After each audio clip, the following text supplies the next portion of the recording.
देखो आज मेरा ना वीडियो ऑफ रहेगा। ठीक है। Won't be able to on my video today.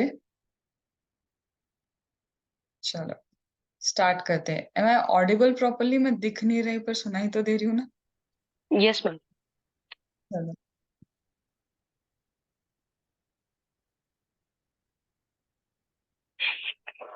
तो कंफर्ट नहीं आ रहा, मैम दिखेंगी नहीं।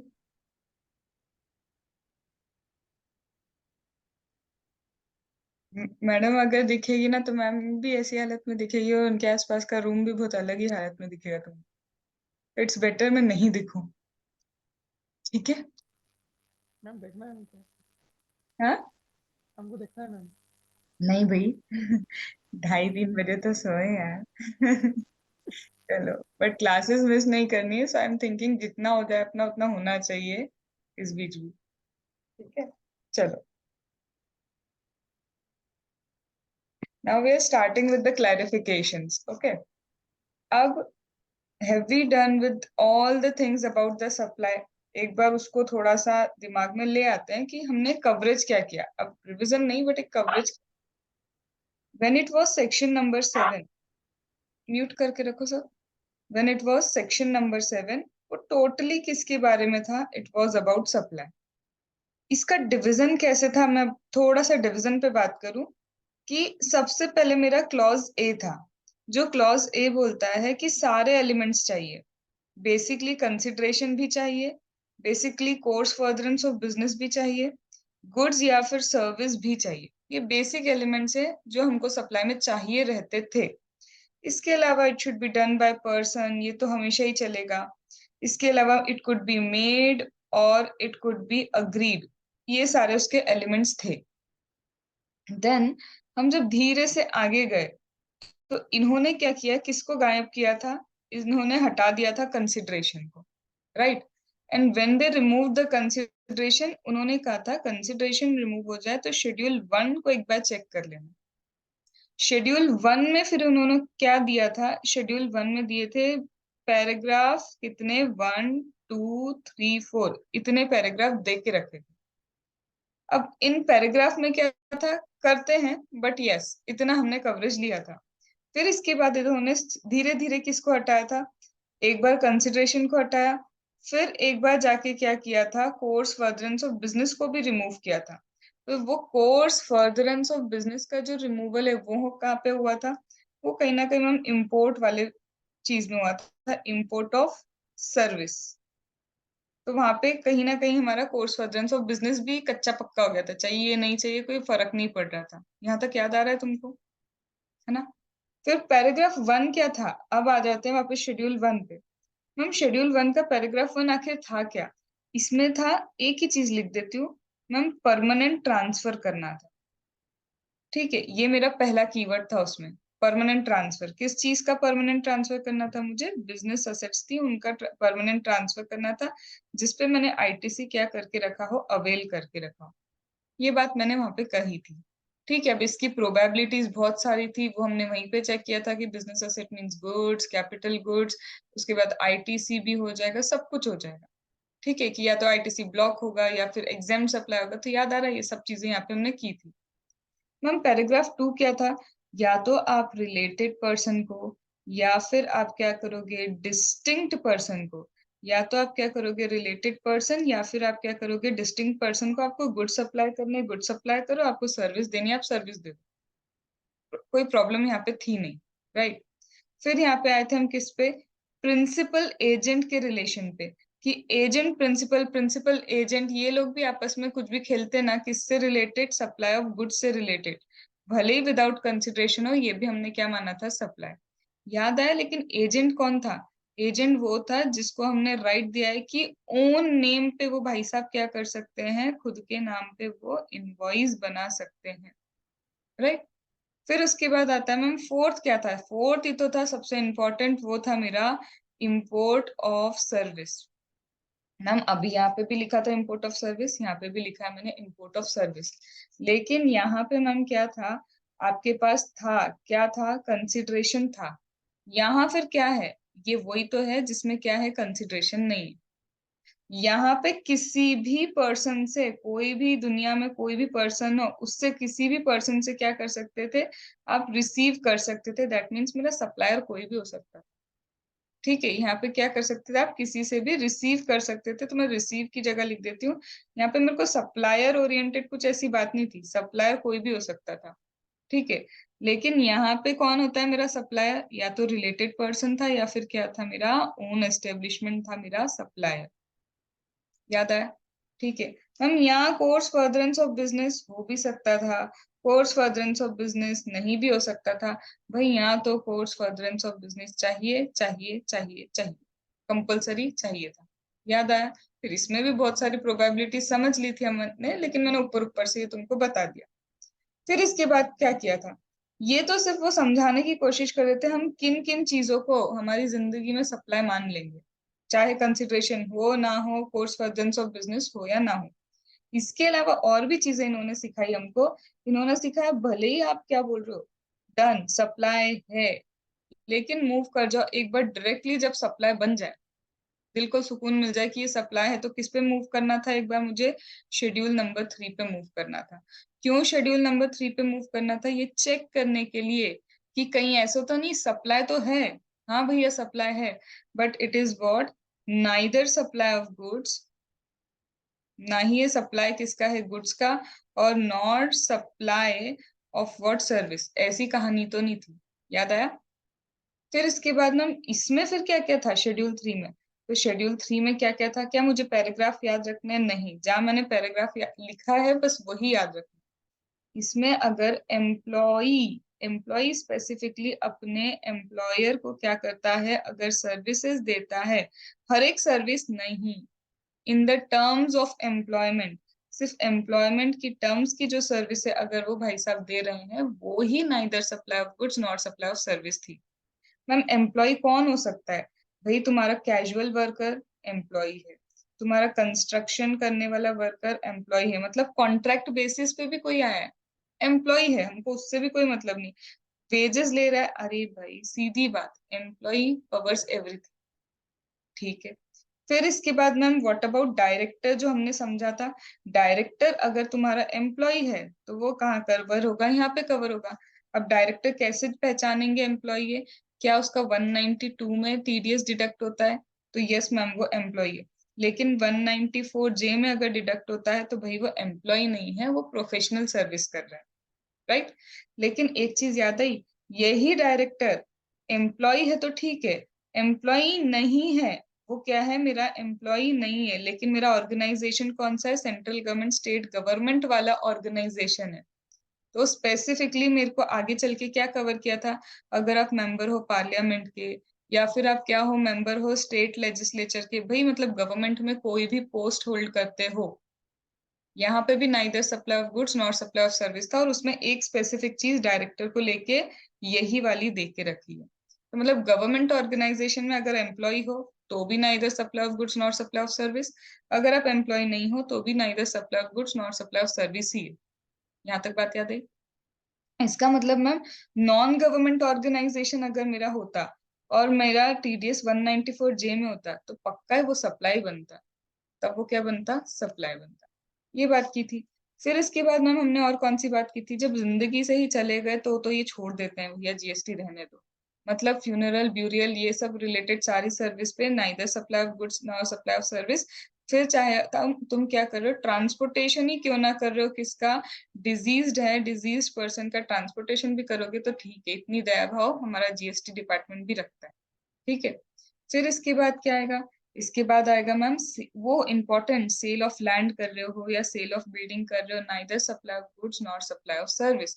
बट शर्त एक थी, बिल्डिंग अभी बन रही है और मुझे क्या हुआ, या तो तुम्हारा पोजीशन लेने से पहले या फिर certificate of completion which ever is earlier, जो भी डेट पहले हो, इससे पहले अगर मुझे थोड़ा सा भी कंसिडरेशन मिला, मैं एंटायर की बात नहीं कर रही हूँ, मुझे कुछ पार्ट ऑफ द कंसिडरेशन भी मिल गया, तो फिर ये तो बिल्डिंग पहले ही बुक हो चुकी है।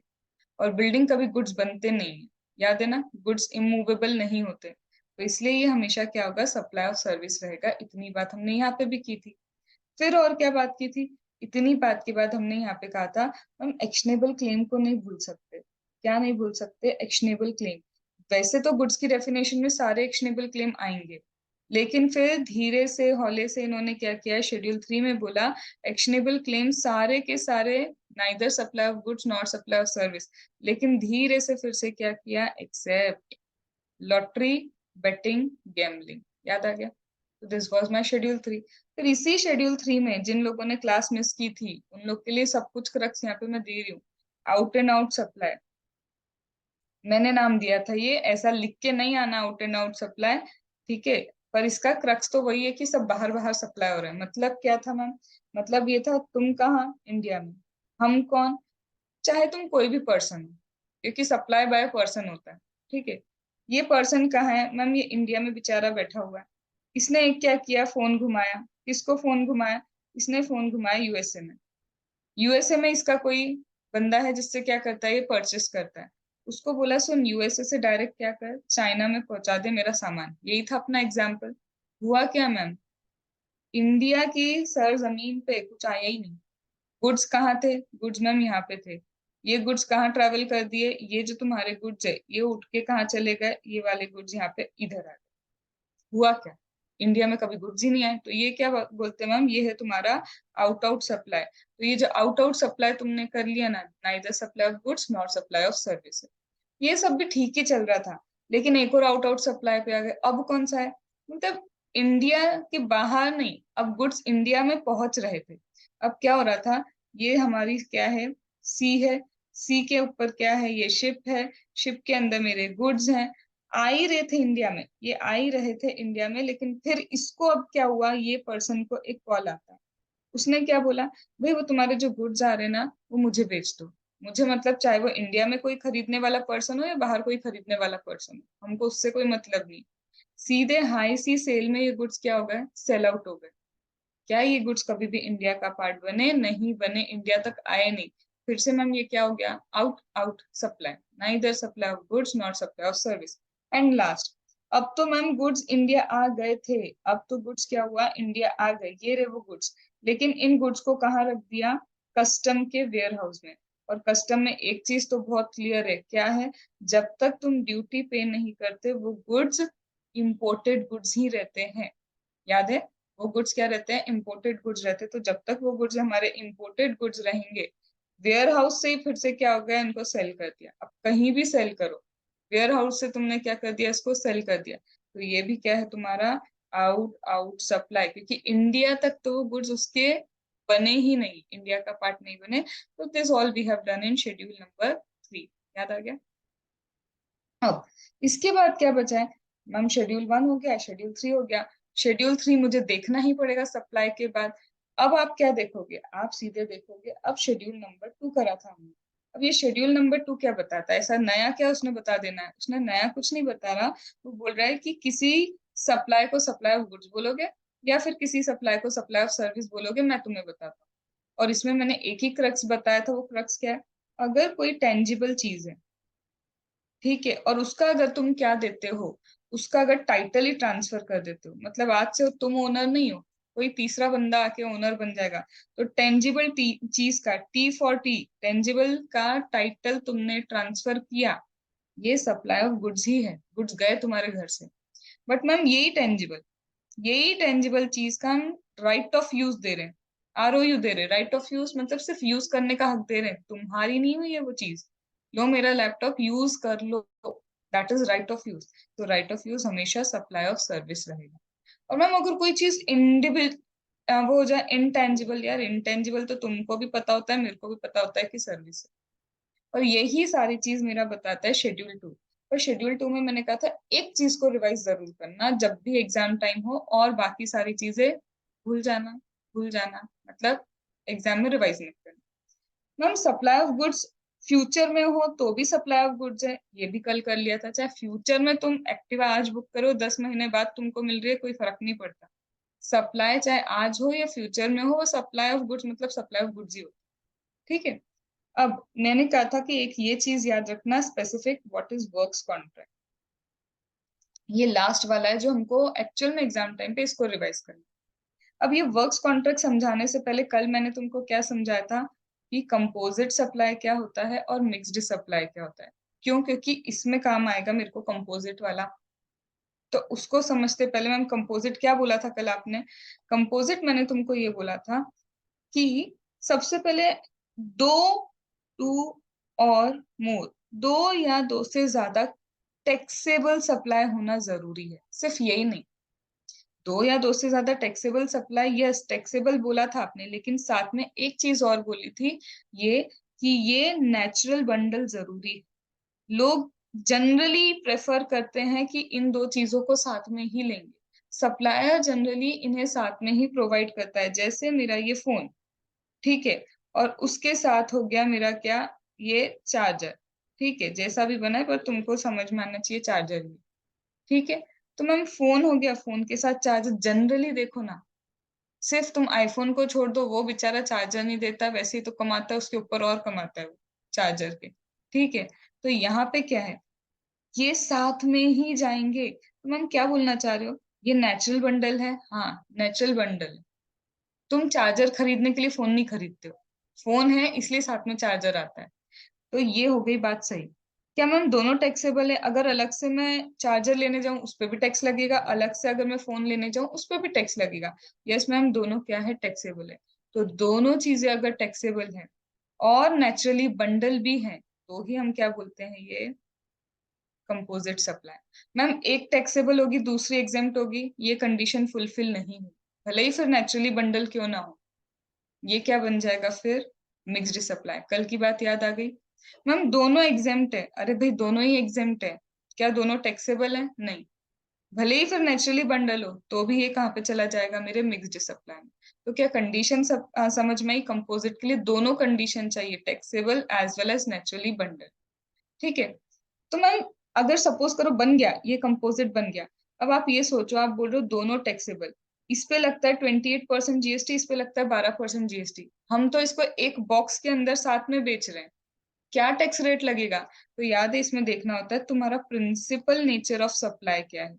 प्रिंसिपल नेचर ऑफ सप्लाई ही तुमको बताएगा कि टैक्स रेट क्या होगा। तो मैम प्रिंसिपल तो ऑब्वियसली है कि हम फोन लेने गए थे इसलिए चार्जर आया, तो हम उस पे क्या करेंगे, 28% का जीएसटी चार्ज करेंगे ओवरऑल बॉक्स के ऊपर। ये था तुम्हारा कंपोजिट। और मैम बचा हुआ हमारा मिक्स्ड, कुछ नहीं, टू और मोर सप्लाई लिखा है बस। क्या बोल रहे हो, टू और मोर सप्लाई लिखा है, प्लस नॉट नेचुरली बंडल, ठीक है। और ये क्या नहीं होना चाहिए, नेचुरली बंडल नहीं होना चाहिए। अब मुझे ये प्लस नहीं लिखना चाहिए यहाँ पे, सिर्फ ये कि बस ये होना चाहिए क्या, दो या दो से ज्यादा सप्लाई, क्योंकि नेचुरली बंडल नहीं है, बस इसको एंड वाली कंडीशन में लिख नहीं पाऊंगी। क्यों? देखो यहाँ पे क्या मैम, दो या दो से ज्यादा सप्लाई बोली, दोनों टैक्सेबल हुए और नेचुरली बंडल भी हुआ, तो वो कंपोजिट्स उड़ा के ले जाएगा। लेकिन मैम ये दोनों टैक्सेबल हैं, डन, बट ये नेचुरली बंडल नहीं। तो दोनों टैक्सेबल होने के बाद लेकिन नेचुरली बंडल नहीं है, तो ये ऑटोमेटिक कहाँ पर पहुंचेगा, मेरा मिक्स्ड सप्लाई, ठीक है। मैम एक टैक्सेबल था एक एग्जाम था लेकिन नेचुरली बंडल थे, अब समझ में आया मैं एंड कंडीशन क्यों नहीं लिख पा रही हूँ। एक टैक्सेबल था एक एग्जाम था बट नेचुरली बंडल था, तो क्या ये कंडीशन तो पूरी नहीं हुई, बट ये वाली कंडीशन पूरी हो गई ना। तो इसलिए ये क्या बन गया, मेरा मिक्स्ड सप्लाई। तो जब मैं यहाँ पे मिक्स्ड सप्लाई वाली चीज लिखती हूँ तो यहाँ मैं और लिखूंगी, या तो नेचुरली बंडल नहीं होगा, या फिर क्या होगा, दोनों जो भी हो, मतलब टैक्सेबल भी हो सकते हैं नॉन टैक्सेबल भी हो सकते हैं, दोनों एग्जाम्प्ट सप्लाई भी हो सकते हैं। बस मेन फोकस ये है नेचुरल बंडल है या नहीं। क्या बात समझ में आई? तो ये था हमारा कंपोजिट एंड मिक्स सप्लाई। इसको लेके मैंने वर्क्स कॉन्ट्रैक्ट की बात की थी कि वर्क्स कॉन्ट्रैक्ट में हमेशा हम मानेंगे ये कंपोजिट ही होता है, वर्क कॉन्ट्रैक्ट हमेशा कंपोजिट होता है। लेकिन मैम वर्क कॉन्ट्रैक्ट क्या बताया था कल, ये बताया था इमूवेबल प्रॉपर्टी के रिस्पेक्ट में, इमूवेबल प्रॉपर्टी के रिस्पेक्ट में अगर गुड्स भी प्रोवाइड कर रहे हो, मतलब मेरे को बोला बिल्डिंग बना के दो, बिल्डिंग के लिए सीमेंट ब्रिक सब मैं ही प्रोवाइड कर रही हूँ, तो गुड्स भी जा रहे हैं और साथ में इमूवेबल प्रॉपर्टी भी बन के दे रहे हैं। तो जब भी इमूवेबल प्रॉपर्टी के लिए चाहे आप रिपेयर वाली सर्विस दो, चाहे आप कंस्ट्रक्शन की सर्विस दो, मतलब किसी भी तरह की एसेट्रा लिख रही हूँ, किसी भी तरह की सर्विस इमूवेबल प्रॉपर्टी के लिए जिसपे गुड्स जा रहा है, वो हमेशा हमेशा हमेशा कंपोजिट ही रहेगी। बट मैम अगर मूवेबल प्रॉपर्टी के लिए गुड्स जाए तो चेक करना पड़ेगा वो कंपोजिट है या मिक्स्ड है, based on naturally bundled, based on both are taxable supply. तो इमूवेबल के लिए चेकिंग होती है नहीं होती, मूवेबल के लिए पक्का पक्का चेकिंग करनी पड़ेगी कि भाई तू कंपोजिट में रहेगा या मिक्स्ड में रहेगा, ये भी हमने कल समझा। आया याद? ठीक है। अब इसके बाद क्या बचा? इसके बाद कुछ नहीं, एक चीज और है, एक सर्विस और है जिसको वो हमेशा कंपोजिट बोलते हैं, हमेशा आंख बंद करके कंपोजिट है। वो क्या है? रेस्टोरेंट की सर्विस। रेस्टोरेंट की सर्विस में क्या हुआ, ये रहा हमारा रेस्टोरेंट, हम गए यहाँ पे, हमने यहाँ पे टेबल के बेड के ऊपर क्या किया, टेबल पे बैठे हमने फूड ऑर्डर किया, फूड लेके आया मेरा ये कौन, भैया। ठीक है, ये भैया फूड तो ले आए, लेकिन ये भैया फूड किचन में जाके बना के लेके आए। जब फूड बना था वो सर्विस थी, फूड आ गया तुम्हारे लिए वो गुड्स हो गए। तो मैम यहाँ तो गुड्स भी आ रहा है सर्विस भी आ रहा है, दो तरह की चीजें, दोनों टैक्सेबल होंगी। और ये नेचुरल बंडल है, ये क्या है, तुम्हारा नेचुरल बंडल है। तो ये जो नेचुरल बंडल है ये क्या है, अगेन रेस्टोरेंट की सर्विस कुछ भी कर लो, तुम नेचुरल नहीं भी कर रहे हो तो भी रेस्टोरेंट की सर्विस को एकदम फिक्स कर दिया ये कंपोजिट ही होगी। और सेम सिमिलरली वर्क्स कॉन्ट्रैक्ट को भी फिक्स कर दिया ये कंपोजिट ही होगी, तुमको चेकिंग नहीं करनी नेचुरल है कि नहीं है, टैक्सेबल है कि नहीं है, कुछ चेकिंग नहीं करनी। क्या ये बात समझ में आ गई? डन। सो जो कल हमने किया था ये 20 मिनट्स लगा के, जितना डीप में मैं थोड़ा बता सकती थी मैंने कल नहीं पूरा ही बता दिया तुमको, ठीक है। अच्छा। हाँ, कोई कुछ बोल रहा था क्या? चलो फिर आगे बढ़ते हैं। अब आते हैं हम फाइनली हमारे सारे क्लैरिफिकेशंस के ऊपर।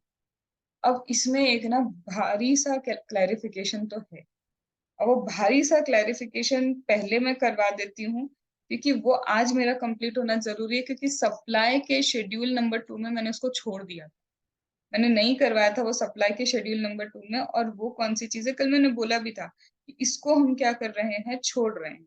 तो पहले ही आ जाते हैं हम क्या, सप्लाई के क्लैरिफिकेशन वाले पार्ट।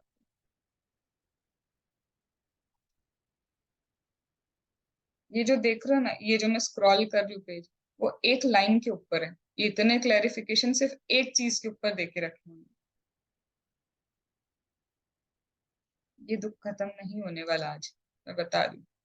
ठीक है, कहाँ गया ये, भाई अब स्टार्ट हुआ ये रहा, ये जो स्टार्ट हुआ है सबसे बड़ा क्लैरिफिकेशन ये। और आज ध्यान से सुनना, क्योंकि ये इजी भी सबसे ज्यादा है, बहुत बड़ा बड़ा दिया जरूर है इन्होंने लेकिन ये इजी है। अब ये मैंने कहाँ से उठाया है, ये हमारे शेड्यूल नंबर 2 में है। शेड्यूल नंबर 2 में ये एक कोई चीज लिख के रखी है, सेम कट कॉपी पेस्ट यही लिखा हुआ, इसी के ऊपर पूरा क्लैरिफिकेशन। अब वो क्लैरिफिकेशन से पहले मैं समझू कि वो बोल क्या रहा है, शेड्यूल नंबर 2 में ऐसा क्या बोला है कि इतने बड़े पेज लिखा गया इसके ऊपर। ठीक है, चलो। अब वो बोलता है शेड्यूल नंबर 2 में कि अगर आप एग्री करते हो किसी भी चीज के लिए कि हाँ भैया मैं ये काम करके दे दूंगा, कोई भी काम हो सकता है वो, कि कहीं पे सपोज करो तुम्हें बोला कि जा जाके कोर्ट में गवाही दे के आ, बी अ विटनेस, आपने बोला एग्रीड कर दूंगा, ठीक है। या फिर आपने बोला ना नहीं करना, या तो तुम हाँ बोलोगे या तो तुम ना बोलोगे, इसके लिए तुम्हें कंसिडरेशन मिल रहा है, इसीलिए हम उसको बोल रहे हैं कि ये यहाँ पे सप्लाई में डिस्कस कर रहे हैं। बोल रहे या तो तुम कोई चीज एग्री करोगे या फिर कोई चीज नहीं करोगे, या फिर तुम पता है क्या करोगे, किसी चीज को टॉलरेट भी करोगे कि चल यार चला लेंगे बस।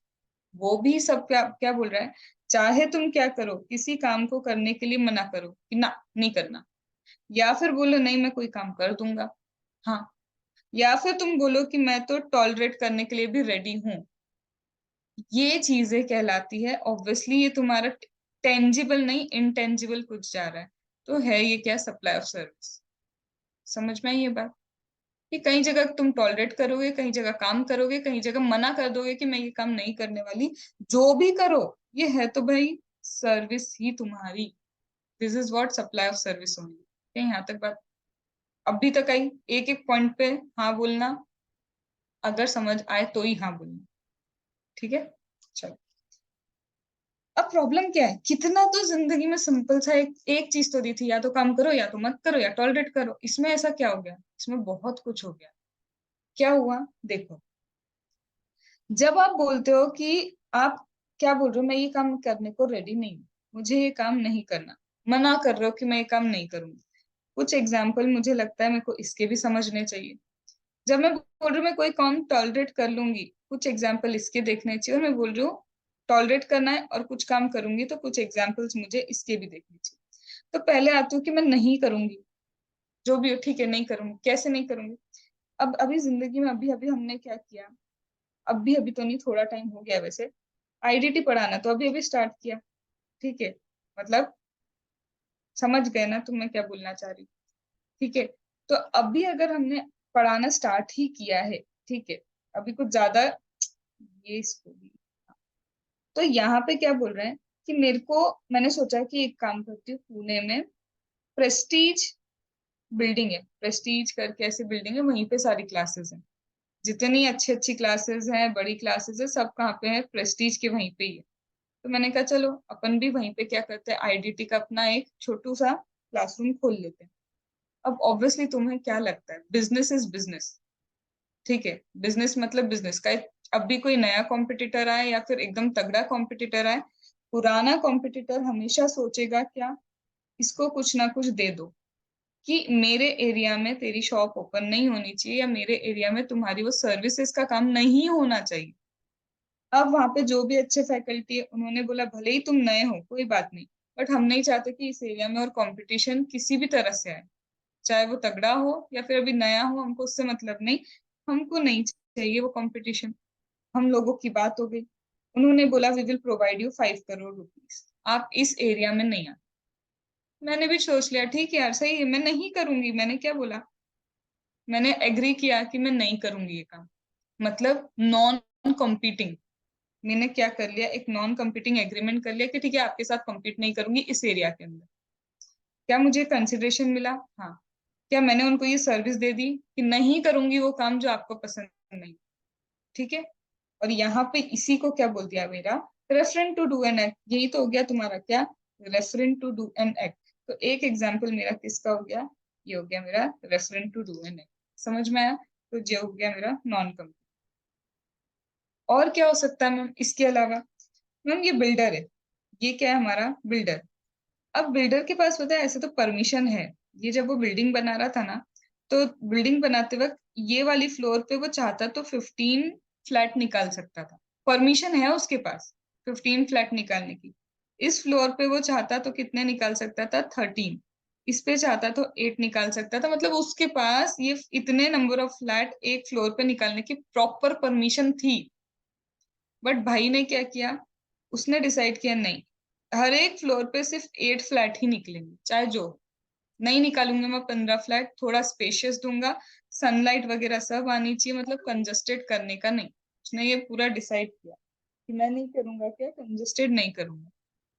इसका मतलब उसने भी क्या कहा, नहीं करूंगा। पर ऑब्वियसली जब वो इतना स्पेशियस दे रहा है, परमिशन होने के बाद भी कम चीजें बना रहा है, तो वो चार्जेस लेगा ना उसके ज्यादा। किसी भी पार्टी से बोलेगा देखो यहाँ पे सनलाइट अच्छा है, ये अच्छा है, वो अच्छा है, तो he is not doing such an act जिसकी उसकी परमिशन थी उसको करने की। तो ये क्या है ma'am, this is again what refrain to do an act. अब समझे रेफरेंट क्या क्या हो सकता है? कोई चीज परमिशन होने के बाद भी नहीं करना, और उसके लिए चार्जेस लेना, मतलब क्या है, तुम कोई काम नहीं कर रहे हो उसका भी पैसा ले रहे हो, वो तुम्हारी सप्लाई ऑफ सर्विस है क्या, यहाँ तक कोई दिक्कत? तो ये एक एग्जाम्पल हो गया। मैम अब ये क्या है, हम टॉलरेट करेंगे, इसका क्या एग्जाम्पल है? देखो मेरा जो घर है, ठीक है, घर के पास में ही बन गया एक कॉलेज। ओहो, अच्छी बात है? नहीं, एक्चुअल में देखा है तो बिल्कुल नहीं। शोर होगा, हाँ। एनुअल फंक्शन होंगे, हाँ। स्पोर्ट्स फंक्शन होंगे, सभी होगा। सुबह सुबह अगर स्कूल है तो मॉर्निंग प्रेयर चालू होगी, वी शैल ओवरकम, सब होगा। ठीक है, तो वो वी शैल ओवरकम और इन सब में हमको 6-6 बजे उठाया जाएगा। अब क्या तुम टॉलरेट करोगे? ऑब्वियसली एक दिन समझ में आता है, 2 दिन समझ में आता है, बट रोज का टॉलरेंस, ठीक है, तो we all brothers and sister वाली सारी चीजें चलेंगी, तो बोला नहीं यार, ऐसे टॉलरेट नहीं होगा। उसको बोला ठीक है हम टॉलरेट करने को रेडी है अगर हमारे घर के पास में स्कूल है, बट अगेन हर साल हमको कुछ ना कुछ उस टॉलरेट करने के लिए कंसिडरेशन दो, कि हम तुमको बर्दाश्त कर रहे हैं। तो वो भी क्या है, you are providing a service to them. और परमिशन इसलिए तो बोलते हैं, स्कूल कॉलेज कहीं भी खोलना हो तो पहले आसपास में परमिशन लगती है। तो ये वही परमिशन है, टॉलरेट। तुमको टॉलरेट करेंगे, बर्दाश्त करने का भी हम पैसा ले रहे हैं। तो क्या हो गया, समझ में आ गया इसका एग्जाम्पल? अभी टॉलरेट का एग्जाम्पल। अब ma'am, to do an act. अब ये तो कोई भी एग्जाम्पल ले लो, कोई काम करके दोगे, कहीं कोई मशीन लगा के दे दोगे, ठीक है, किसी सोसाइटी में, ये सोसाइटी है, तो यहाँ सोसाइटी में हम क्या कर रहे हैं, कंसिडरेशन लेके कुछ ना कुछ क्या कर रहे हैं, इक्विपमेंट उनको लगा के दे रहे हैं। इन शॉर्ट में बोलूं, कोई काम करके देना, टू डू एन एक्ट। इसमें तो कुछ मेरे को समझाना ही नहीं, कोई काम करना, ये भी क्या है तुम्हारा। तो वो बोलता क्या है, शेड्यूल नंबर 2 ने तो कितनी सादी सिंपल बात की थी, या तो कोई काम नहीं करोगे या टॉलरेट करोगे या फिर कोई एक्ट करोगे, सर्विस है। जिंदगी में यही तो था। बट कितनी सारी चीजें हैं जो अब तुमको समझनी पड़ेगी। Finally we start with this. अब एनालिसिस स्टार्ट करते हैं। मैम, आपने बोला था नॉन कंपीटिंग, इसके ऊपर बात करो आप। अभी मैंने एक एग्जांपल दिया था, राइट, नॉन कंपीटिंग एग्रीमेंट। मैंने क्या कहा था कि मैं आईडीटी की क्लास उस एरिया में ओपन नहीं करूंगी। I will not open IDT class in that area. ठीक है। अब एक और ऐसे ही देखते हैं, एग्जाम्पल देखते हैं। मैंने एक भैया को बोला, बिल्डर को, समझना मेरी बात। मैंने बिल्डर को बोला मेरे को ये बिल्डिंग बना के दे दो। कितने साल के अंदर? मैं तुम्हें 1 ईयर का टाइम दे रही हूँ।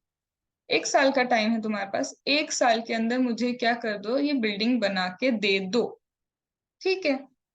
1 साल निकल गया, उसने वो बिल्डिंग नहीं बनाई।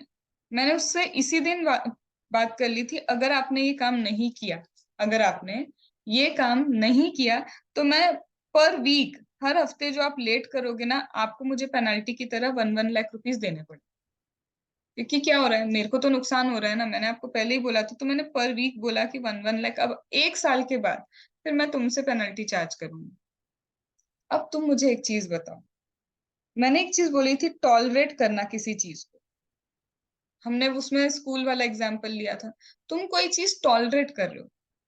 अब यहाँ पे भी क्या हुआ, उसने लेट कर दिया कुछ, बनाना था 1 साल के अंदर, 1 साल में नहीं बनाया। वुड आई से it is tolerating an act? क्या ये टॉलरेट करना है, हाँ या ना? बताओ सब, हाँ या ना, एक एक को हाँ या ना बोलना पड़ेगा। हाँ मैम। हम्म। च- यस मैम। मधु ने भी हाँ बोल दी। प्रियंका? Yes ma'am. हाँ, यस मैम। उसके बाद अदिति?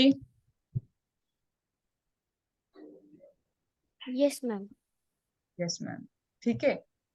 चिराग, तुम्हारी भी हाँ है? Yes yes ma'am. चलो, तो सभी ने एक स्वर में बोला है, कबूल है, कबूल है, कबूल है। लेकिन मुझे ये कबूल नहीं है। क्यों? अभी तो आप बोले थे मैम, टॉलरेट करना, टॉलरेट करना, टॉलरेट करना। ये टॉलरेट ही तो कर रहे भाई, कि तूने 1 साल के अंदर बिल्डिंग नहीं बनाई, हम तुमसे क्या करेंगे, पेनल्टी चार्ज करेंगे। एक चीज बताओ, ये प्रॉपर टॉलरेट करने के लिए ही बात हुई थी? क्या तुमने यहाँ जाके ये एग्रीमेंट किया स्पेसिफिकली, ये इंटेंशन रखे कि वो 1 साल में नहीं बनाएगा तो मुझे 1 लाख रुपए मिलेंगे? ये एक्चुअली टॉलरेट नहीं कर रहे हो तुम, कि तुम लेट क्यों बना रहे हो। हम टॉलरेट नहीं करेंगे लेट बनाना। ये टॉलरेट नहीं करने का एग्रीमेंट है, कि हम नहीं टॉलरेट करेंगे कि 1 साल से ऊपर मेरी बिल्डिंग को लग जाए तो फिर पैसा देना हम। Are you getting the crux? कि दिख रहा था तुमने वर्ड को फोकस के, टॉलरेट। अरे टॉलरेट कहाँ कर रहा है बंदा, वो तो सीधे बोल रहा है कि हम टॉलरेट ही नहीं करेंगे ये चीज। जहां तुमने 1 साल के ऊपर बिल्डिंग को लगाया, समझ जाना तुमको हमको क्या देना पड़ेगा, कंपनसेशन देना पड़ेगा, पेनल्टी देनी पड़ेगी। तुम्हें थोड़ा सा समझ में आया कितनी सिंपल सी चीज थी टॉलरेट?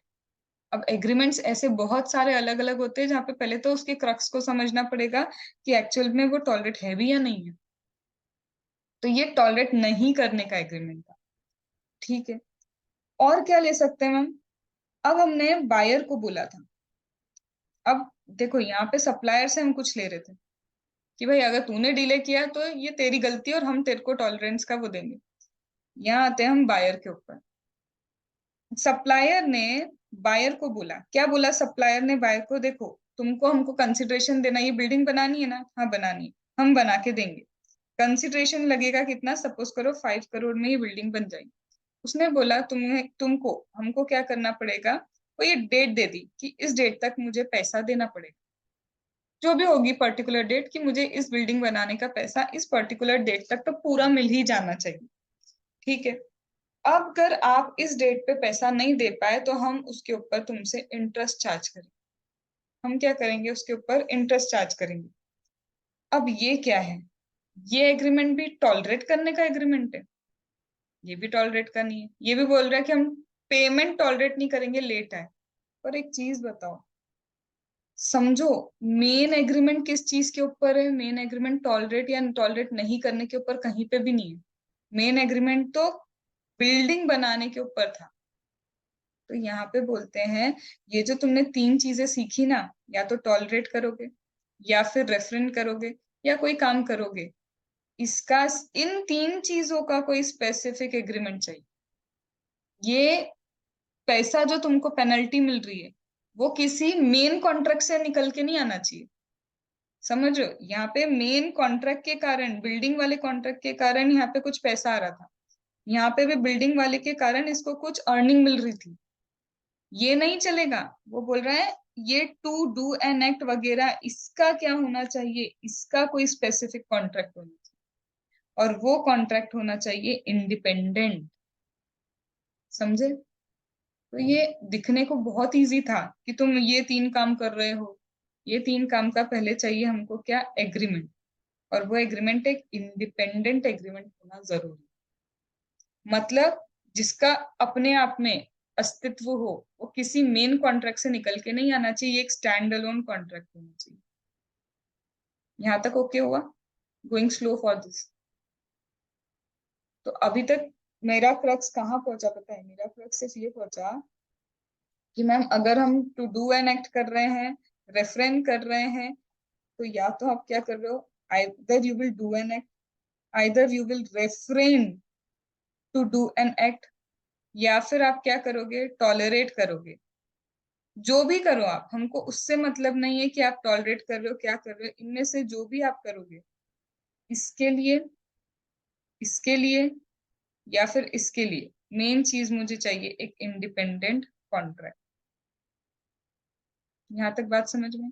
और ये इंडिपेंडेंट कॉन्ट्रैक्ट से ऑब्वियसली क्या मिलना चाहिए, विदाउट कंसिडरेशन तो बात ही नहीं बन रही ना, कंसिडरेशन मिलना चाहिए। करेक्ट? समझ में? अब डिटेल में जाते हैं, अब थोड़ा थोड़ा। ये लिखा हुआ है कि कंसिडरेशन वगैरह हमको मिलना चाहिए। अब इसके सारे एग्जाम्पल्स देना इन्होंने स्टार्ट किए, रेफरेंस, टॉलरेट, ये सब एग्जाम्पल्स हैं, सब कुछ एग्जाम्पल है। अब मेरा पहला एग्जाम्पल वही था, क्या था? सबसे पहले एक बताओ, लिक्विडेटेड डैमेज क्या? वही कि अगर कोई चीज हमने तुमको बोला है कि करके देना, तुमने वो चीज मुझे टाइम पे करके नहीं दी, मतलब तुमने उस कॉन्ट्रैक्ट का क्या किया है, रिटर्न कॉन्ट्रैक्ट का ब्रीच किया है, राइट? तो वही अभी मैं बता रही थी ना, लिक्विडेटेड डैमेज। तुमने अगर बिल्डिंग टाइम पे नहीं बनाई, हम पैसा लेंगे।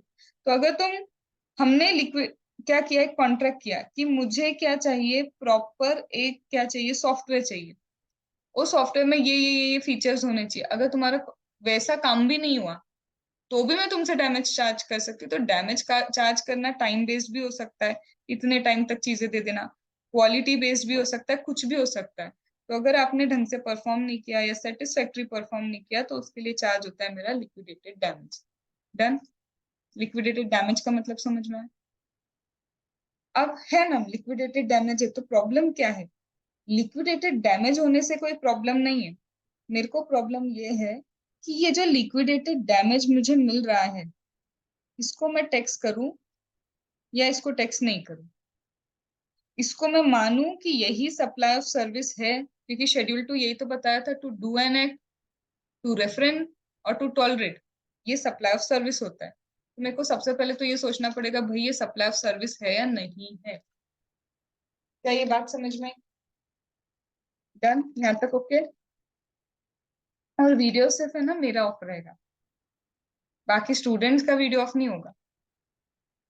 ठीक है? तो धीरे धीरे जो वीडियो धीरे धीरे ऑफ कर रहे हैं ना, सब ऑन कर लो, तुम मुझे दिखना चाहिए। चलो, आते हैं हम वापस। तो मैम यहाँ आप क्या बोले, लिक्विडेटेड डैमेज क्या है? लॉस और डैमेज जो कोई पार्टी को मिलते हैं due to breach of contract. ठीक है, ये हमने पढ़ लिया। अब यहाँ पे एक कॉन्ट्रैक्ट एंटर होना चाहिए। मैंने क्या बोला था, अगर आप बोलना चाहते हो कि आपने कोई काम किया या फिर काम नहीं किया या फिर आप टॉलरेट कर रहे हो, उसका एग्रीमेंट चाहिए था। तुम लिक्विडेटेड डैमेज का एग्रीमेंट नहीं करने बैठ रहे थे। तुम लिक्विडेटेड डैमेजेस के लिए एग्रीमेंट नहीं करते हो। लिक्विडेटेड डैमेज सिर्फ प्रिंसिपल चीजों से अराइज होने वाला क्या है, एक अमाउंट है जो तुमको मिल रहा है। ठीक है। अब एक चीज बताओ, मुझे बोला था बिल्डिंग बना के दो, और बिल्डिंग के लिए तुम्हें क्या मिलेगा, कंसिडरेशन। ये जो पैसा हमें मिल रहा है, क्या हम बोले कि ये कंसिडरेशन है? क्योंकि पैसा मिल रहा है किसको पता है, रिसीवर को। सप्लायर को यहाँ नहीं मिल रहा लिक्विडेटेड डैमेज। मैं अभी किस पॉइंट पे बात कर रही हूँ मेरे एग्जाम्पल में, कि बिल्डिंग टाइम से बना के देना, नहीं बना के दी तो तुमसे पैसा चार्ज करेंगे। ये पैसा किसको मिल रहा है, ये पैसा रिसीवर ऑफ द सर्विस को मिल रहा है, राइट। ये किसको मिल रहा है, रिसीवर ऑफ द सर्विस। और रिसीवर ऑफ द सर्विस ने सप्लाई क्या किया भैया, कुछ सप्लाई थोड़ी ना किया उसने। वो तो बोल रहा था कोई काम है जो मैं टॉलरेट ही नहीं करूंगा, उसके लिए मुझे क्या चाहिए, पैसा चाहिए।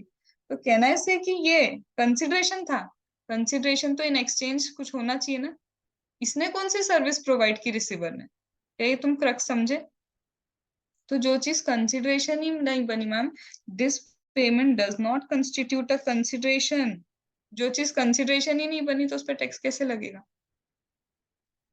क्या तुम थोड़ा सा भी सही पर गहराई समझे, ये refrain to do an act थोड़ी बड़ी चीज है, नॉर्मल नहीं है। अभी तक मैंने तुमको क्या बोला, कि टॉलरेट करोगे या करोगे कोई काम या नहीं करोगे, एक मेन एग्रीमेंट चाहिए उसके लिए। उसके लिए मुझे क्या चाहिए, एक मेन एग्रीमेंट चाहिए रहेगा। चलो मैम मेन एग्रीमेंट है, पर ये तो देखो कि चलो मेन एग्रीमेंट भी हो गया, उसके लिए कंसिडरेशन चाहिए। तो मैम कंसिडरेशन को तो सप्लायर को मिलना चाहिए कंसिडरेशन। हमारे केस में सप्लायर को मिल ही नहीं रहा है, वो रिसीवर को जा रहा है वो कंसिडरेशन। और रिसीवर ने तो कुछ सप्लाई नहीं किया। तो जब सप्लाई नहीं किया तो कंसिडरेशन ही नहीं बना, और जो कंसिडरेशन नहीं बना उस पर टैक्स कैसे लगेगा? कितनी गहराई है। डूबे तो नहीं, अभी तैर रहे हो ना सब? बढ़िया। तो ये है, ये पूरे लिखे हुए का क्रक्स। बट ये जो इन्होंने एग्जाम्पल दिया ना, ये ऐसे ही तुमको नहीं छोड़ेंगे, इतना इजीली तो छोड़ने वाले नहीं। अब इन्होंने एग्जाम्पल्स, जब रिसीवर कुछ रिसीव कर रहा है पेनल्टी, उसके रिस्पेक्ट में भी दिए। और कई जगह सप्लायर भी तो है जिसको एडिशनल क्या मिलेगा, पेनल्टी। जैसे मैंने बोला था ना, टाइम पे पेमेंट दे देना, नहीं तो इतना इंटरेस्ट हम तेरे से चार्ज करेंगे। तो लिक्विडेटेड डैमेज दोनों के साइड से हो सकते हैं रिसीव। तो इन्होंने सारे एग्जांपल्स कवर किए हैं जिसमें रिसीवर कहाँ का रिसीव कर रहा है, सप्लायर कहाँ का रिसीव कर रहा है, और उसके बेस पे हमारा डिसीजन क्या होगा। समझ पाए? अब मैं क्रक्स बताऊं तो तुम ये ज्यादा इजीली समझोगे। मैम अगर रिसीवर रिसीव कर रहा है हमारा, तो भाई साहब ने कुछ सप्लाई ही नहीं किया। जब भाई साहब ने कुछ सप्लाई नहीं किया तो मैम उसका कंसिडरेशन भी नहीं है। मैम जब उसका कंसिडरेशन नहीं है तो उस पर क्या नहीं लगेगा, टैक्स भी नहीं लगेगा। ये तो इजी हो गया, बोलो हाँ कि ना। लेकिन मैम अगर सप्लायर है, उसको कुछ मिल गया, प्रिंसिपल कॉन्ट्रैक्ट कोई था, उसके लिए उसको कुछ मिल गया, तो क्या करेंगे? तो हम देखेंगे कि क्या ये नेचुरली ऐसा होता है, एक बिजनेस में क्या नेचुरली ऐसे पेनल्टी वगैरह मिली जाती है क्या? अगर हाँ, तो मतलब प्रिंसिपल सप्लाई जो है, अगर प्रिंसिपल सप्लाई टैक्सेबल है, तो ये जो कंसिडरेशन एक्स्ट्रा मिला है ये भी टैक्सेबल। बट हाँ, अगर ऐसा है कि नहीं अलग से कुछ मिल रहा है, तो मुझे वो अलग से वाली चीज को देखना पड़ेगा, क्या ये उसका कंसिडरेशन बनता है। अगर कंसिडरेशन बनता है तो क्या उस कंसिडरेशन पे टैक्स लगता है, लगता है तो लगाएंगे बिल्कुल। तो सप्लायर के केस में तुम्हें सोचना पड़ेगा नेचुरल चल रहा है या फिर नेचुरली नहीं चल रहा है। अगर नेचुरली है तो प्रिंसिपल नेचर क्या है, प्रिंसिपल टैक्सेबल तो कंसिडरेशन भी टैक्सेबल। प्रिंसिपल टैक्सेबल नहीं है तो कंसिडरेशन भी टैक्सेबल। लेकिन अगर मैम ये नेचुरली है ही नहीं, ये नेचुरली नहीं है, तो देखो क्या वो चीज कंसिडरेशन भी बन रही है या नहीं। अगर कंसिडरेशन बन गई तो फिर टैक्सेबल हो गई होगी, अनलेस एंड अदरवाइज एग्जेम्प्ट, और ऐसा कोई एग्जेम्पशन है नहीं। थोड़ा भारी है, एक दो बार रिवाइज करेंगे समझ जरूर आएगा, लेकिन अभी भारी है। हम्म। मैम हम्म। ये प्रैक्टिकली ऐसा होता है क्या लेकिन? हाँ अभी कर रहे हैं, बहुत एग्जाम्पल्स हैं, अभी तो ये शुरुआत है। इसके 3 पेज के एग्जाम्पल्स हैं, ठीक है। यही तो सबसे बड़ा है, देखो ना, ये खत्म ही नहीं होगा तुम्हारा तो, तुम चाह के भी खत्म नहीं कर पाओगे ये, इसके एग्जाम्पल ही भरे पड़े हैं, ये रहे, अब जाके खत्म। इसके बाद वाले तो कुछ भी नहीं है, सिर्फ यही है, मैंने बोला था कि ये शेड्यूल 2 के बराबर, तो ये अपने आप में एक दे दिया, ठीक है। चलो अब हम मैम कहाँ इसको पे आते हैं? मैम इसको एक लाइन में बोलना रहा तो कैसे बोलेंगे? अभी नहीं बोलेंगे, जब हमारा पूरा होगा ना मैं तभी बोल पाऊंगी, क्योंकि अभी प्रोबेबिलिटी बढ़ती जाएगी इसके अंदर, धीरे धीरे बोलेंगे। तो मैम अब एग्जाम्पल पे आते हैं। एग्जाम्पल क्या है? मुझे क्या डैमेजेस मिले? देखो, मैं कभी कोई प्रॉपर्टी अगर किसी को देती हूँ यूज करने को, तो ये क्या बोलते हैं, हम रेंट पे भी देते हैं, तो एक एडवांस ले लेते हैं उनसे, एक रनिंग ले लेते हैं, या 2 एडवांस ले लेते हैं, एक रनिंग ले लेते हैं, जो भी होता है। वहां पे मैं स्पेसिफिकली उनको पता है क्या बोलती हूँ? वहां पे स्पेसिफिकली मैं उनको बोलती हूँ, देखो कोई भी मेरी प्रॉपर्टी में डैमेज हुआ ना, तो तुम्हारी सिक्योरिटी से मैं काट लूंगी। इन शॉर्ट, मेरी कोई प्रॉपर्टी पे अगर डैमेज हुआ, मेरे कोई कुछ भी मैंने आपको दिया, उस पे क्या हुआ, तुमने गलत तरह से यूज किया, जो भी किया, उसके लिए मैं अगर तुमसे डैमेज चार्ज कर दूं, तो सबसे पहले ये बताओ, ये जो डैमेज चार्ज हुआ है, क्या तुम इसी के लिए कॉन्ट्रैक्ट करते हो कि हाँ तुम ऐसा डैमेज करोगे और हम तुमसे कॉन्ट्रैक्ट में ये लिख लेंगे? नहीं, कोई तो मेन कॉन्ट्रैक्ट क्या है, प्रॉपर्टी यूज करने का। उसके कारण तुम क्या कर रहे हो, डैमेजेस रिसीव कर रहे हो। तो पहले तो देखना पड़ेगा, जो कंसिडरेशन रिसीव हुआ है, क्या वो इंडिपेंडेंट कॉन्ट्रैक्ट के लिए रिसीव हुआ है, कि तुम्हारा कॉन्ट्रैक्ट ही था डैमेज रिसीव करना। वो चेक करना पड़ेगा, क्या ये इंडिपेंडेंट नेचर के लिए हुआ है। नो मैम, ये कोई इंडिपेंडेंट नेचर का कॉन्ट्रैक्ट नहीं है कि अरे लो मेरी प्रॉपर्टी जितना तोड़फोड़ करनी है करो, मैं तो डैमेज रिसीव कर लूंगी। That is not an independent contract. वो किसी कॉन्ट्रैक्ट के कारण तुम्हें वो डैमेज रिसीव हुआ, ठीक है। और क्या हो सकता है मैम, लिक्विडेटेड डैमेज, वही तुमने क्या किया है, कंस्ट्रक्शन में देरी कर दी, हमने तुमको पेनल्टी चार्ज कर दी, ये सब सप्लायर के बारे में हो रहा है कि हम तुमसे चार्ज करेंगे। और क्या होगा मैम, इमूवेबल प्रॉपर्टी में बुक करके आ गई, खरीदेंगे ये, लेकिन क्या हुआ, इमूवेबल प्रॉपर्टी तो बुक कर दी, लेकिन हो सकता है मैंने क्या किया, एडवांस टाइम पे दे दिया, उसके बाद वो बचा कुचा जो अमाउंट देना होता है वो टाइम पे नहीं दिया, तो वो क्या करेगा, सप्लायर फोरफिट कर लेगा ना मेरे पैसे। वो भी क्या है, ऐसा कोई कॉन्ट्रैक्ट हुआ था कि देख तेरे को बेच तो रहे हैं और हमें पता है कि तू 2 महीने में पैसा नहीं देगा, तो तेरा फोरफिट कर लिया जाएगा, ये कोई इंडिपेंडेंट कॉन्ट्रैक्ट है? ये तो कोई मेन बिल्डिंग सेल हो रही होगी, उसके कारण इसको अर्निंग होगी। तुम गहराई समझो कितना सारी चीजें इसके अंदर। और क्या हो सकता है मैम, गवर्नमेंट भी तो क्या कर सकती है, फोरफिट कर सकती है आपकी मनी, कैसे? बिडिंग हुई, बिडिंग होती ना, मतलब कोई बिल्डिंग है या कुछ भी बिडिंग हुई, वो ऐसे करते ना, 1,001, 1,002, ऐसे 3 पे हो गया कि तुम पैसा दोगे, तुमने अभी एडवांस 10,000 दे भी दिए, बाकी का पैसा दिया क्या? नहीं दे पाए। उन्होंने भी क्या कर लिया, फोरफिट कर लिया। पर क्या एग्रीमेंट ये फोरफिटर का हुआ था? नहीं, एग्रीमेंट तो किसी चीज को सेल करने का हुआ था। तो यहाँ सबसे पहले आपको वही देखना पड़ता है कि यहाँ पे कोई इंडिपेंडेंट कॉन्ट्रैक्ट है या नहीं है। मेन तो चीजें वो देखो।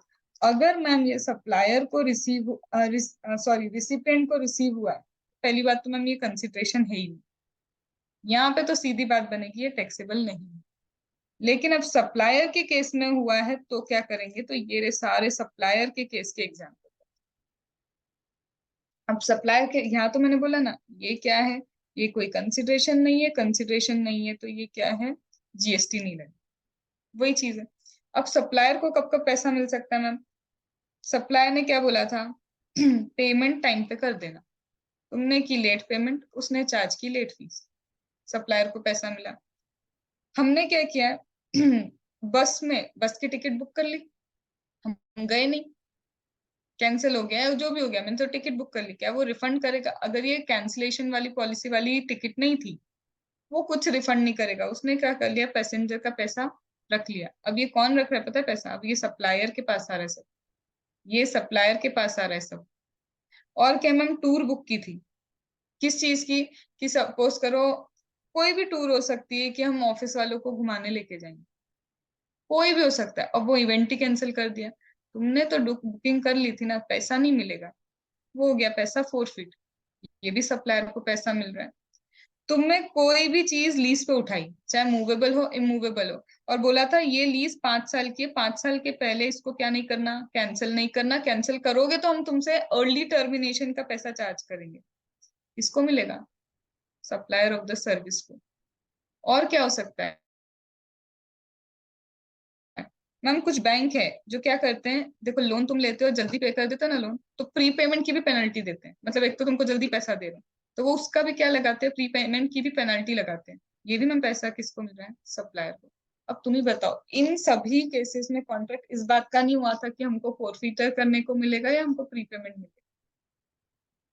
तो समझे? वो एक वर्ड जो बार बार बोलना चाह रही हूँ, it should be an independent contract. ये होना चाहिए इंडिपेंडेंट कॉन्ट्रैक्ट। पहली चीज तो वो इतने एग्जाम्पल से यही बता रहे, कॉन्ट्रैक्ट किस चीज का हुआ है, कॉन्ट्रैक्ट किसी और चीज का हुआ है, उससे अराइज हुई है कोई आपको इनकम। अब सप्लायर को मिली है ना ये, तो सप्लायर के केस में सोचे उसके लिए ये जितनी भी इनकम है, कौन कौन सी इनकम, ये लोन के प्रीपेमेंट की, अर्ली टर्मिनेशन की, ये जितनी भी टूर कैंसिलेशन की, ये जो भी इनकम उसको रिसीव हुई है, तो क्या ये कंसिडरेशन है? अब मुझे एक चीज बताओ, यहाँ क्या लिखा है? सच payment even though referred to as fine, penalty are actually payment that is consideration। तुम ही बोलो ना। हमने बोला था कि बस टिकट बुक किए, आ गए तो ठीक है, नहीं आए तो मेरा पैसा। मैंने तो सप्लाई के लिए ही करा ना, मैंने एग्री किया था कि आई विल प्रोवाइड यू। मैंने तो एग्री किया था, याद है हमने क्या पढ़ा था? Even you agree and you get an advance that is a supply. कहाँ की बात है, याद है? शेड्यूल सेक्शन 7 क्लॉज ए में ये लिखा था कि इवन यू एग्री और तुम्हें एडवांस मिल जाए तो वो सप्लाई हो जाता है। वही तो चीज है, तुम्हें पेमेंट मिला, फिर चाहे तुम उसको फाइन बोलो, पेनल्टी बोलो, एक्चुअल पेमेंट तो ये सप्लाई के लिए ही मिला है ना तुमको। तो इस पे जीएसटी लगेगा। अगर एक्चुअल वो टैक्सेबल है तो जीएसटी लगेगा, टैक्सेबल नहीं है प्रिंसिपल कॉन्ट्रैक्ट तो जीएसटी नहीं लगेगा।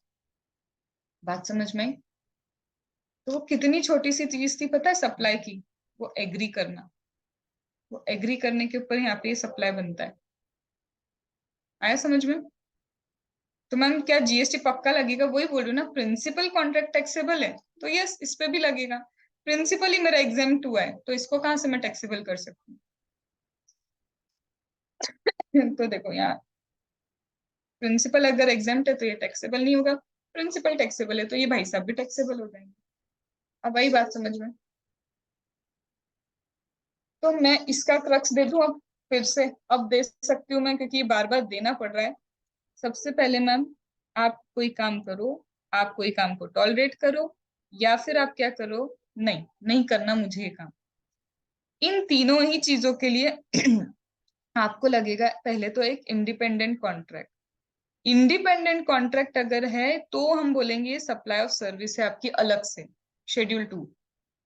लेकिन मैम अगर ये इंडिपेंडेंट कॉन्ट्रैक्ट ही नहीं हुआ तो ये देखो, पैसा मिल किसको रहा है? मैं पैसा बोल रही हूँ, कंसिडरेशन वर्ड यूज नहीं कर रही।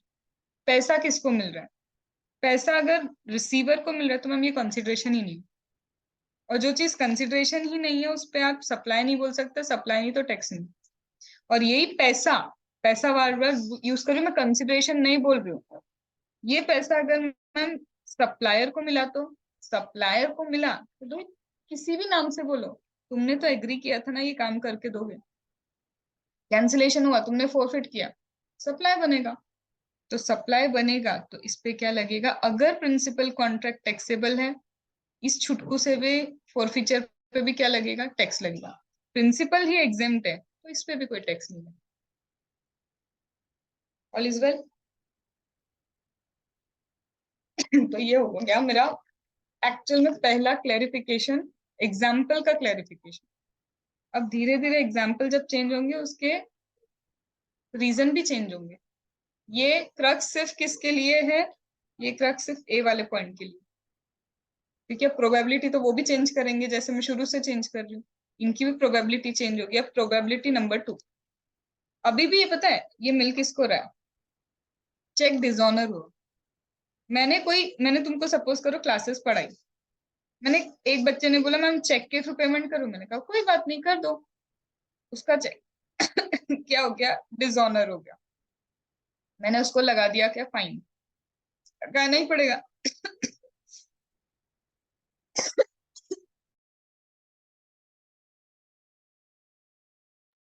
चलो मेरे को उसको क्या लगाना पड़ेगा, फाइन, पेनल्टी तो लगानी पड़ेगी। अब तुम मुझे बताओ, क्या मैंने टॉलरेट करा ये चीज? नहीं की। सीधे बोलो, मैंने कोई और सर्विस दी, मैंने कहा पेमेंट मिलना चाहिए, पेमेंट तो मिला, लेकिन पहले चेक मिला, चेक डिसऑनर हो गया। अब इस चीज के लिए मैं उससे कुछ चार्ज कर रही हूँ, तो इसका क्या मैंने कॉन्ट्रैक्ट किया होगा बैठ के, देख मैं तेरे को सर्विस देती हूँ, तू डिसऑनर करना, उसका मेरे को पैसा मिलेगा, अपन इसका कॉन्ट्रैक्ट करते। इस टाइप के कॉन्ट्रैक्ट नहीं होते, इस टाइप की कोई सर्विस ही प्रोवाइड नहीं करेगा। तो यहाँ पे क्या लिखा है, ये जो तुम चेक डिसऑनर होता है, फाइन पेनल्टी रिसीव होती है, कोई कंसिडरेशन नहीं, क्योंकि तुम कोई सर्विस प्रोवाइड नहीं कर रहे हो उसमें, कि हाँ भैया सामने वाला डिसऑनर करेगा, हमको उसके पैसे मिलेंगे, हम डिसऑनर टॉलरेट कर रहे हैं। अरे तुम कभी भी ऐसा कोई टॉलरेट करने का एग्रीमेंट कर सकते हो क्या, कि चल कर तू डिसऑनर, मैं टॉलरेट करूंगा, अपन फाइन फाइन खेलेंगे? तो ऐसा कोई सर्विस नहीं होती है। वो जस्ट क्या हुआ है, मेन कॉन्ट्रैक्ट से तुमको कुछ रिसीव हो गया, और वो रिसीव हुआ है किसी सर्विस के लिए नहीं रिसीव हुआ है वो। गहराई समझे, पहले वाले में मुझे किसी सर्विस के लिए ही चीजें मिल रही थी, ये कोई सर्विस के लिए नहीं है। चेक डिजाइनर हुआ, हम कोई एक दूसरे को सर्विस लेन देन नहीं कर रहे हैं। बात समझ में आई? तो जो चीज सर्विस नहीं, जो चीज कंसिडरेशन ही नहीं बना, सर्विस के रिस्पेक्ट में कोई कंसिडरेशन नहीं है, तो उसको टैक्सेबल कैसे करूंगी? मेरा काम उसका डिसऑनर एक्सेप्ट करना नहीं था, वो तो हो गया। तो वो कोई सर्विस है क्या? नहीं, ये कोई सर्विस ही नहीं है। पहले केस में कंसिडरेशन नहीं था, यहाँ पे ये सर्विस ही नहीं होती है, ऐसा कोई सर्विस का कॉन्ट्रैक्ट नहीं होता। बात समझ में आई?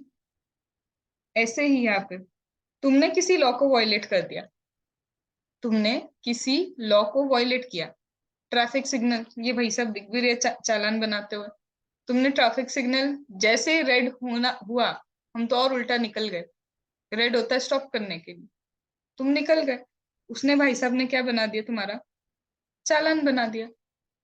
अब एक चीज बताओ, यहाँ पे तुम बोलोगे मैम टॉलरेट करने का ऐसा कोई एग्रीमेंट नहीं होता, मैं बोलती हूँ यहाँ एग्रीमेंट ही कहाँ है, गवर्नमेंट तुमसे एग्रीमेंट करके बैठी है किसी भी चीज का? यहाँ पे गायब क्या हुआ? यहाँ कोई एग्रीमेंट है क्या कि लॉ ब्रीच करना फिर हम फाइन फाइन खेलेंगे? यहाँ तो कोई एग्रीमेंट ही नहीं है। चलो यहाँ तो कोई काम तुमने दिया होगा, उसके लिए डिसऑनर हुआ, यहाँ पे तुमने कोई काम किया होगा, उसके लिए फोर फीचर वगैरह की चीजें चली, भाई यहाँ तो एग्रीमेंट ही नहीं है। गवर्नमेंट तुम्हारे साथ क्या एग्रीमेंट करती है कि आओ हमारे लॉ को ब्रेक करो और ब्रेक करके हमको फाइन दो? तो यहाँ मिसिंग क्या हुआ, यहाँ सीधा एग्रीमेंट ही मिसिंग हो गया। तो इंडिपेंडेंट तो छोड़ो, स्टैंड अलोन भी छोड़ दो, यहाँ तो एग्रीमेंट ही नहीं है इस बात का। समझ में? एग्रीइंग टू रेफरेंस, वो एक चीज थी, मुझे यहाँ पे क्या चाहिए, ये भी चाहिए, यहाँ पे यही नहीं है। तो तीन चीजों पे खेल रहा अभी ये, कंसिडरेशन बनेगा या नहीं बनेगा, किसी तरह का एक्चुअल में सर्विस सप्लाई हुई भी है या नहीं, और फिर यहाँ आ गया एग्रीमेंट भी है या नहीं। तो मेरे अभी कॉन्सेप्ट वहां पे चले, एग्रीमेंट ही नहीं है यहाँ पे, ठीक ही नहीं मतलब आया। और क्या है मैम, एक को हमने एम्प्लॉय बनाया, अच्छा लग रहा था, एम्प्लॉय है, उसको बोला था 5 साल रहना, बॉन्ड, गेटिंग बॉन्ड होता है ना, एम्प्लॉय को 2 साल का 3 साल का बॉन्ड साइन करना पड़ता है, कि तुम हमारे घर में ही, मतलब हमारे यहाँ पे ही रहोगे, और हमारे यहाँ छोड़ के गए इतने टाइम से पहले, तो तुमको हमको कुछ पे करना पड़ेगा। तुम्हें क्या करना पड़ेगा, हमको कुछ पे करना पड़ेगा, मतलब एम्प्लॉय क्या करेगा, एम्प्लॉय पे करेगा अपने एम्प्लॉयर को। अब एम्प्लॉय अपने एम्प्लॉयर को तो कुछ दे रहा है, पर एम्प्लॉयर ने कोई सर्विस प्रोवाइड की क्या यहाँ पे?